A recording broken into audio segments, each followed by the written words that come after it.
Hello നമസ്കാരം, എല്ലാവർക്കും നമ്മുടെ പുതിയൊരു വീഡിയോയിലേക്ക് സ്വാഗതം. അപ്പോൾ ഇന്നത്തെ വീഡിയോ എന്ന് പറയുന്നത്, നിങ്ങളിപ്പോൾ ഒരുപാട് വീഡിയോസ് കണ്ടിട്ടുണ്ടാവും, ഒരുപാട് സോഷ്യൽ മീഡിയാസ് വഴി നിങ്ങൾ ഒരുപാട് UAE-യിലുള്ള വാക്കൻസീസിനെ കുറിച്ച് അറിഞ്ഞിട്ടുണ്ടാവും.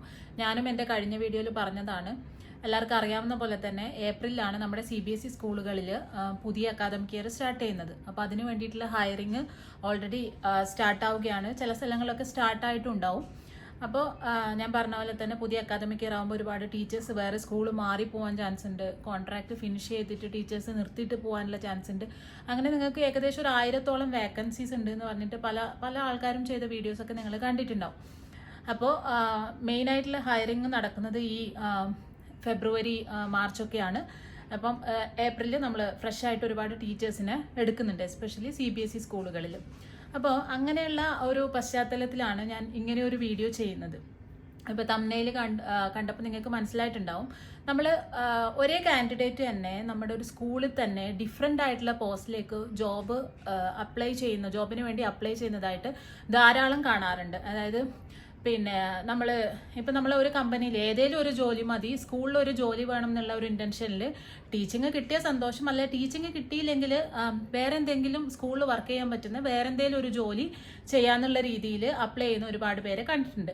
അപ്പോൾ അങ്ങനെയാണ് നിങ്ങൾ ട്രൈ ചെയ്യുന്നതെങ്കിൽ, സ്കൂളിൽ ഒരു ജോലി എന്നുള്ളതാണ് നിങ്ങളുടെ ഒരു ഇൻറ്റൻഷൻ എങ്കിൽ, അതിന് നമ്മൾ ശ്രദ്ധിക്കേണ്ട കാര്യങ്ങൾ എന്തൊക്കെയാണ്, സ്കൂളിൽ നിങ്ങൾക്ക് ടീച്ചിങ് അല്ലാതെ അത് കൂടാതെ എന്തൊക്കെ ജോലികൾ നിങ്ങൾക്ക് ചെയ്യാൻ പറ്റും, അതിനുള്ള ക്വാളിഫിക്കേഷൻ എന്താണ്, അല്ലെങ്കിൽ അതിന് നിങ്ങൾ എങ്ങനെയാണ് അപ്ലൈ ചെയ്യേണ്ടത് തുടങ്ങിയ കാര്യങ്ങളാണ് നമ്മൾ ഇന്നത്തെ ഒരു വീഡിയോയിലൂടെ ഡിസ്കസ് ചെയ്യുന്നത്. അപ്പോൾ നമുക്ക് വീഡിയോയിലോട്ട് പോകാം അല്ലേ.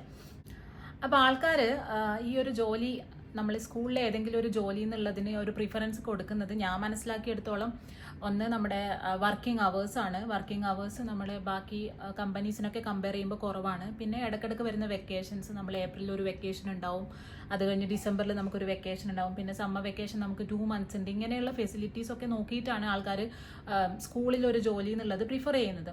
അപ്പോൾ ഫസ്റ്റ് ഓഫ് ഓൾ ഞാൻ പറയുന്നത്, നിങ്ങൾ അറിഞ്ഞിരിക്കേണ്ടത് എന്തൊക്കെ ജോലി നമുക്ക് ഒരു സ്കൂളിൽ ചെയ്യാം അതർ ദാൻ ടീച്ചിങ്, എന്തൊക്കെ പോസ്റ്റുകൾ ഉണ്ട് എന്നുള്ളതാണ് ഞാൻ ആദ്യം പറയാൻ പോകുന്നത്.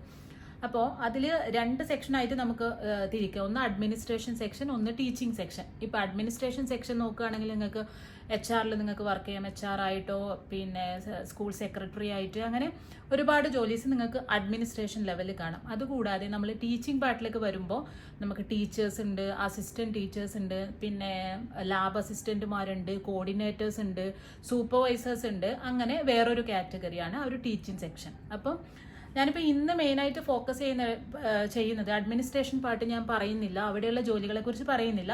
ടീച്ചിങ് ഏരിയയിലേക്ക് വരുമ്പോൾ നിങ്ങൾക്ക് ഏതൊക്കെ പോസ്റ്റിന് വേണ്ടി അപ്ലൈ ചെയ്യാം, എന്തൊക്കെ ജോലികൾ നിങ്ങൾക്ക് ചെയ്യാമെന്നുള്ളതിനെ കുറിച്ചിട്ടാണ് ഞാൻ പറയുന്നത്.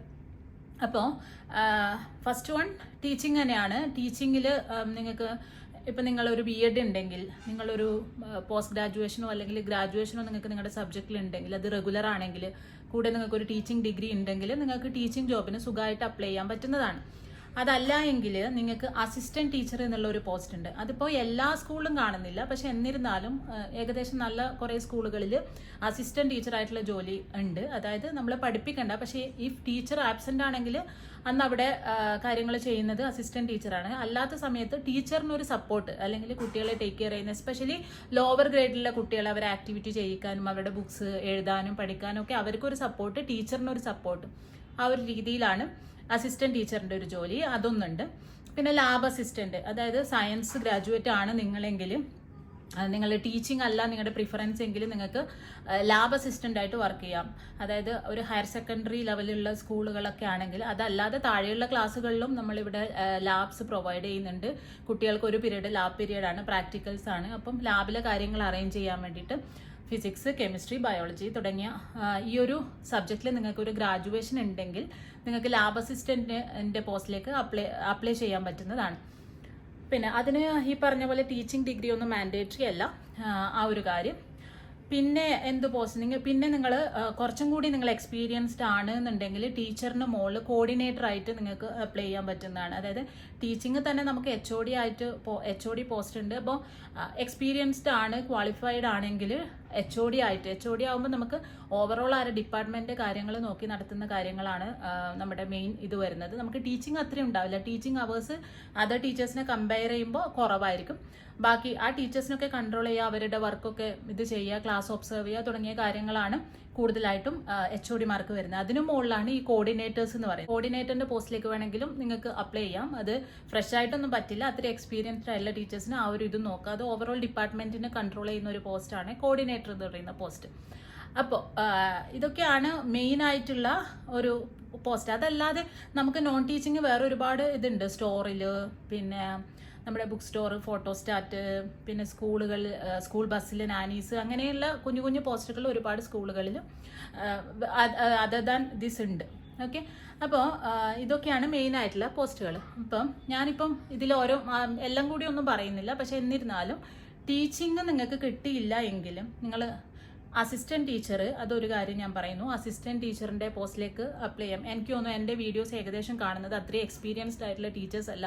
അതായത് കോർഡിനേറ്ററിന്റെയും HOD-ന്റെയും ഒക്കെ പൊസിഷനിൽ അപ്ലൈ ചെയ്യാൻ പറ്റുന്ന ടീച്ചേഴ്സ് അങ്ങനെ എക്സ്പീരിയൻസ് ആയവരല്ല ഈ വീഡിയോസ് ഒക്കെ കാണുന്നത്. കൂടുതലും ഫ്രഷേഴ്സും നാട്ടിൽ നിന്നുള്ളവരും ഒക്കെയാണ്. അപ്പോൾ അതുകൊണ്ട് ഞാനിന്ന് പറയുന്നത് 1 teaching, 2 assistant teacher, 3 lab assistant. അത് സയൻസ് ഗ്രാജുവേറ്റ്സിന് വേണ്ടിയിട്ടാണ്.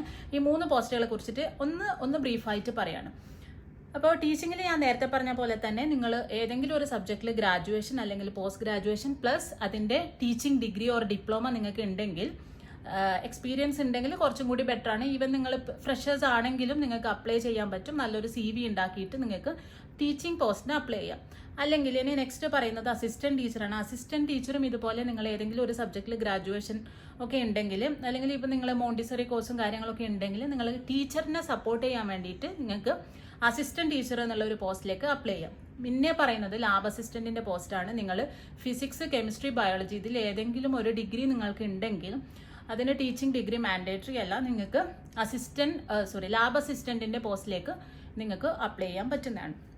അപ്പോൾ ഇങ്ങനെ നിങ്ങൾ വെറൈറ്റി ഓഫ് പോസ്റ്റിലേക്ക് നിങ്ങൾ അപ്ലൈ ചെയ്യുമ്പോൾ നിങ്ങൾ ശ്രദ്ധിക്കേണ്ട കാര്യങ്ങൾ എന്തൊക്കെയാണ് എന്നുള്ളതിനെ കുറിച്ചിട്ടാണ് അടുത്തതായിട്ട് പറയുന്നത്. അതായത് ചിലപ്പോൾ ഞാൻ പലപ്പോഴും കണ്ടിട്ടുണ്ട്, ഒരേ കാൻഡിഡേറ്റ് ഒരു CV വെച്ചിട്ട് ഏതെങ്കിലും ഒന്ന് കിട്ടിയാൽ മതി എന്നുള്ള ഒരു ഇതിൽ ടീച്ചിങ്ങിലേക്കും അപ്ലൈ ചെയ്യും, അസിസ്റ്റന്റ് ടീച്ചർ പോസ്റ്റിലേക്കും അപ്ലൈ ചെയ്യും, ലാബ് അസിസ്റ്റന്റിലേക്കും അപ്ലൈ ചെയ്യും. ഇങ്ങനെ ഡിഫറെൻ്റ് ആയിട്ടുള്ള പോസ്റ്റിലേക്ക് ഒരു സെയിം CV വെച്ചിട്ട് അപ്ലൈ ചെയ്യുന്നത് കാണാറുണ്ട്. ഇതാണ് ഫസ്റ്റത്തെ ഒരു മിസ്റ്റേക്ക് നിങ്ങൾ ചെയ്യുന്നത്. അതായത് നിങ്ങൾ ഓരോ ജോബിനും ഉള്ള റിക്വയർമെന്റ്സ് ഡിഫറെൻ്റ് ആണ്. അതായത് ടീച്ചിങ്ങിനുള്ള റിക്വയർമെന്റ് അല്ല അസിസ്റ്റന്റ് ടീച്ചറിന് വേണ്ടത്, അതല്ല ഒരു ലാബ് അസിസ്റ്റന്റിന് വേണ്ടത്. അപ്പോൾ ആ പോസ്റ്റിനനുസരിച്ചിട്ട് നിങ്ങളുടെ CV നിങ്ങൾ ചേഞ്ച് ചെയ്തിട്ട് വേണം അപ്ലൈ ചെയ്യാൻ.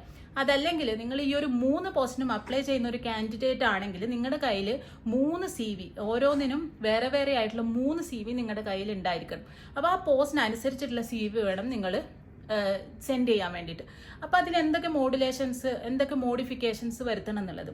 ഇപ്പോൾ ടീച്ചിങ്ങിൽ മെയിനായിട്ട് നിങ്ങൾക്ക് അറിയാം ഒരു ടീച്ചറിൻ്റെ റിക്വയർമെൻറ്റ്സ് എന്തൊക്കെയാണെന്ന്. അപ്പോൾ അതായിരിക്കണം നിങ്ങളുടെ CV-യുടെ ഒബ്ജക്ട്സ്. അല്ലെങ്കിൽ നിങ്ങളുടെ CV-യിൽ നിങ്ങളുടെ സ്കിൽസ് നിങ്ങൾ ഹൈലൈറ്റ് ചെയ്യുമ്പോൾ നിങ്ങൾ അതിൽ കൊടുത്തിരിക്കേണ്ടത് ഒരു ടീച്ചർ ആവാൻ നിങ്ങൾക്ക് എന്തൊക്കെ സ്കിൽസ് ഉണ്ട് എന്നുള്ളതായിരിക്കണം നിങ്ങളുടെ CV-യിൽ നിങ്ങൾ ഹൈലൈറ്റ് ചെയ്തിരിക്കേണ്ടത്. ഈവൻ എക്സ്പീരിയൻസ് കൊടുക്കുമ്പോഴും ടീച്ചിങ്ങിലുള്ള നിങ്ങളുടെ എക്സ്പീരിയൻസ് ആയിരിക്കണം നിങ്ങൾ അതിൽ കാണിച്ചിരിക്കേണ്ടത്.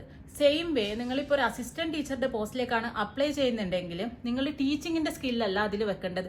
ഒരു ടീച്ചറിനെ അസിസ്റ്റ് ചെയ്യാം, അല്ലെങ്കിൽ കുട്ടികളെ അസിസ്റ്റ് ചെയ്യാൻ നിങ്ങൾക്ക് എന്തൊക്കെ സ്കിൽസ് ഉണ്ട് ആ ഒരു സ്കില്ലായിരിക്കണം നിങ്ങൾ ഹൈലൈറ്റ് ചെയ്ത് നിങ്ങളുടെ CV-യിൽ വെച്ചിരിക്കേണ്ടത്. പിന്നെ എക്സ്പീരിയൻസും ആ ഒരു രീതിയിൽ ക്രമീകരിച്ചിട്ട് വേണം നിങ്ങൾ വെക്കേണ്ടത്.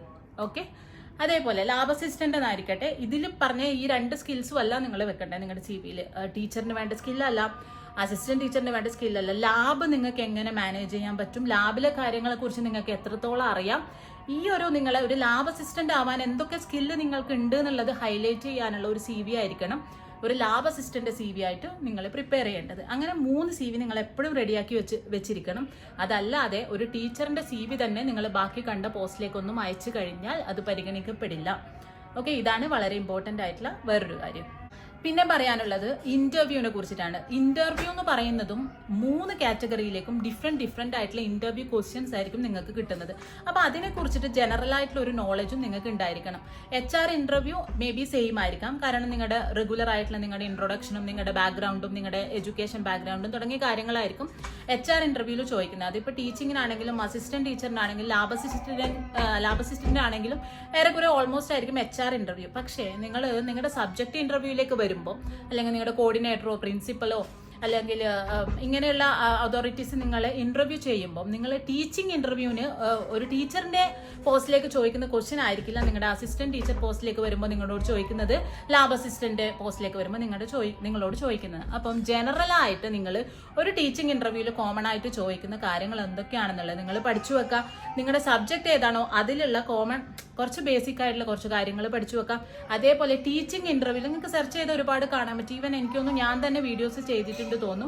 ഒരു അസിസ്റ്റന്റ് ടീച്ചറിന്റെ പോസ്റ്റിലേക്ക് കോമൺലി ആസ്ക് ചെയ്യുന്ന ക്വസ്റ്റ്യൻസ് എന്താണെന്നുള്ളത് ഒന്ന് പഠിച്ചു വെക്കുക. അതേപോലെ ലാബ് അസിസ്റ്റന്റ്, മെയിൻ ആയിട്ട് ലാബ് അസിസ്റ്റന്റ് പോസ്റ്റിലേക്ക് നിങ്ങളുടെ ആ ഒരു അറിവ് നിങ്ങളുടെ സബ്ജക്റ്റിൽ നോളജ് അല്ല, പക്ഷെ ലാബ് സേഫ്റ്റി അതാണ് മെയിൻ ആയിട്ട് നിങ്ങളുടെ അത് റിലേറ്റ് ചെയ്തിട്ടുള്ള ക്വസ്റ്റ്യൻ ആയിരിക്കും ലാബ് അസിസ്റ്റന്റിനോട് മെയിൻ ആയിട്ട് ചോദിക്കുന്നത്. കാരണം നിങ്ങൾക്ക് അറിയാം ഇവിടെ സേഫ്റ്റി വളരെ വളരെ വളരെ ഇമ്പോർട്ടൻ്റ് ആണ്. അപ്പോൾ ചെറിയ കുട്ടികളൊക്കെ ലാബിൽ വരുമ്പം ഒരുപാട് മിസ്റ്റേക്സ് ചെയ്യാനും ലാബിൽ കുറച്ച് പ്രശ്നങ്ങൾ ഉണ്ടാക്കാനൊക്കെ സാധ്യതയുണ്ട്. അപ്പോൾ ലാബ് സേഫ്റ്റിയുടെ കാര്യങ്ങളെ കുറിച്ചിട്ടൊക്കെ ഒന്ന് അറിഞ്ഞു വെക്കണം. അപ്പോൾ അതായിരിക്കും ചോദിക്കുക. അപ്പം ഇത്രയൊക്കെ ഉള്ളൂ. ഇതൊക്കെയാണ് റെഗുലർ ആയിട്ട് ജസ്റ്റ് ഒരു ഔട്ട്ലൈൻ ആയിട്ട് പറയാനുള്ളത്. ഓക്കെ, ദെൻ അടുത്ത വീഡിയോയിൽ കാണാം. ബൈ.